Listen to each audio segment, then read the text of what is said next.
धर्म को लेकर बहुत सी चीज़ें चलती हैं।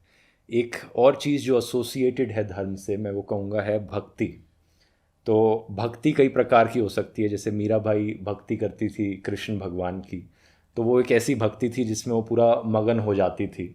लेकिन आज के दिन जब लोग भक्ति करते हैं, वो कृपा मांगना चाहते हैं कि भाई किसी ना किसी तरीके से मुझे कृपा मिल जाए, और क्या कर सकता हूँ मैं कृपा लेने के लिए। तो मौलवी जैसे मौलवी लोगों को ताबीज़ देते हैं। मैं कृपा का जो पूरा मुद्दा है बिल्कुल साफ कर दूंगा, एकदम स्पष्ट हो जाएगा हमेशा के लिए। कृपा, अनुग्रह, ये चीज़, ग्रेस, ये चीज़ क्या होती है? देखिए क्या होता है, जो अहम होता है, हम जिसकी बात कर रहे थे, ये जीता है डूअरशिप में। ठीक है, डूअरशिप का क्या मतलब होता है? डूअरशिप का मतलब होता है मैं डूअर हूँ, मैं करता हूँ, उससे मुझे मिलेगा, मैं कुछ करूँगा उससे मुझे मिलेगा। लेकिन ये जो जो जो ईगो है, ये बनती ही कहाँ से है? ये बनती है बायोलॉजिकल बॉडी से, और जो आप पे एजुकेशनल, सोशल और मीडिया से इन्फ्लुएंसेस हो गए, वहाँ से ये ईगो बनती है ना।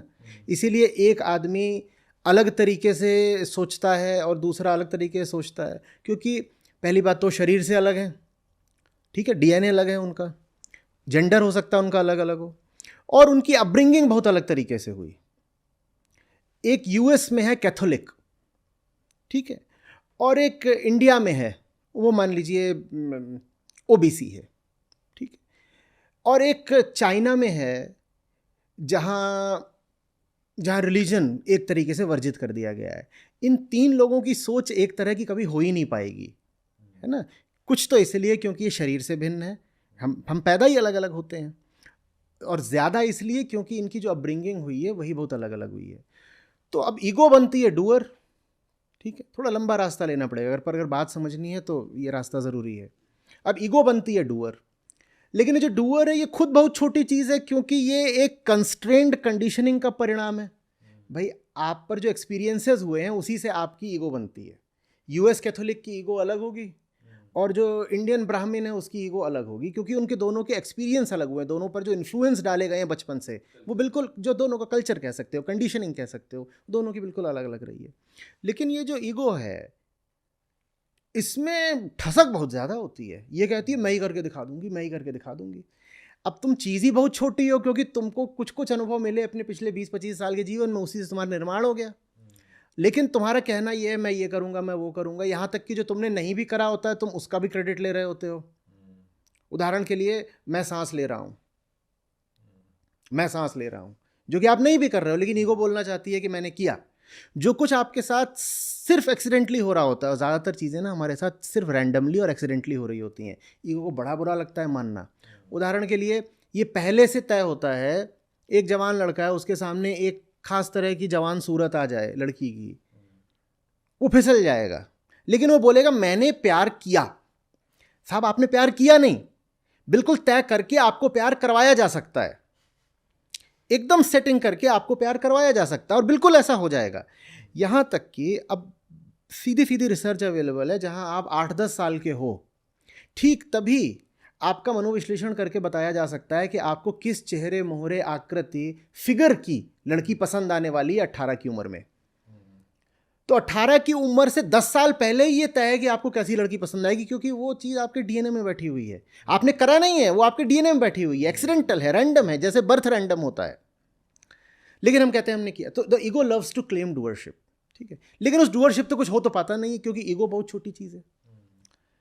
तो अब हम इस पर आते हैं, ग्रेस क्या होती है।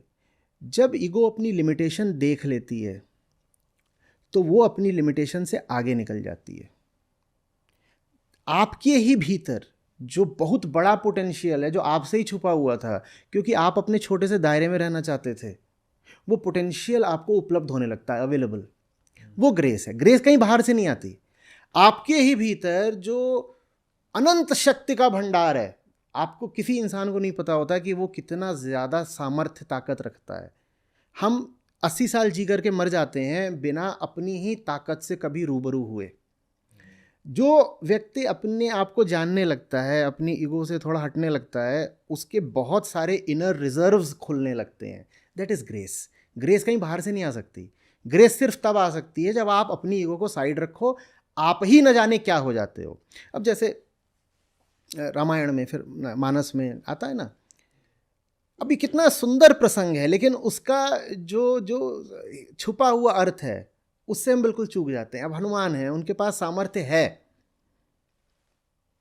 समुद्र लांघ जाने की, वो भूले बैठे हैं, वो भूले बैठे हैं। कोई आता है जो उनसे कहता है, अरे तुम अपने आप को छोटा सा समझ रहे हो, तुम क्या सोच रहे हो, तुम कोई साधारण पुरुष हो, ना ना ना ना ना, याद करो याद करो याद करो, तुम में कुछ है।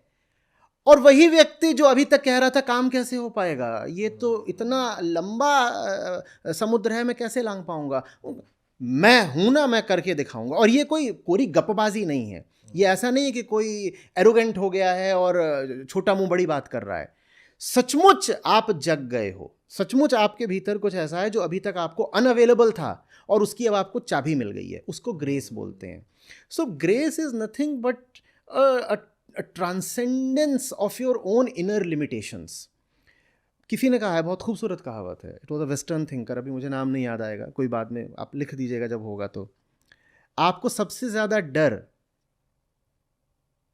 आपकी सीमाओं से, आपके छोटपन से नहीं लगता है, आपको सबसे ज़्यादा डर लगता है इस बात से कि you are capable beyond your imagination. आपको अपनी जो ताकत है उसी सबसे ज़्यादा डर लगता है, आप उसको सबसे ज़्यादा अवॉइड करते हो, क्योंकि छोटा रह करके जीने में सुविधा मिलती है ना। जैसे घर में कोई छोटा बच्चा, उसे सुविधाएं दी जाती हैं, जैसे घर में कोई मरीज हो उसे सुविधाएं दी जाती हैं। तो ईगो भी लगातार छोटी बनी रहना चाहती है कि सुविधाएं मिले। बड़े होने का मतलब होता है रिस्पॉन्सिबल होना, बड़े होगे तो रिस्पॉन्सिबिलिटी उठानी पड़ेगी। तो ईगो कभी अपनी ही पावर को एक्नॉलेज नहीं करना चाहती, और उसको वो पावर तभी मिलती है जब वो अपनी लिमिटेशंस को हटाए।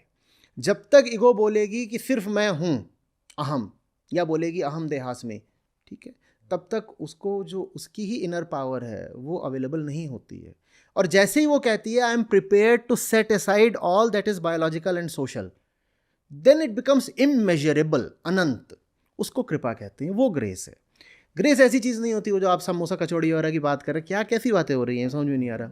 मतलब मैं इन बातों को नकारूं भी कैसे कि किसी ने ताबीज़ दे दिया और किसी ने आपके ऊपर फूल फेंक दिया या आपने कचौड़ी खा ली उससे ग्रेस आ जाएगी, ये बातें इस स्तर की भी नहीं है कि इन पे चर्चा की जाए।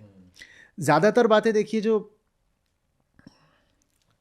जो सामने लाई जाती है ना, मुझे समझ में नहीं आता मैं इन पे बोलूँ क्या, क्योंकि उन बातों में कोई स्तर ही नहीं होता, मैं उनका जवाब क्या दूँ।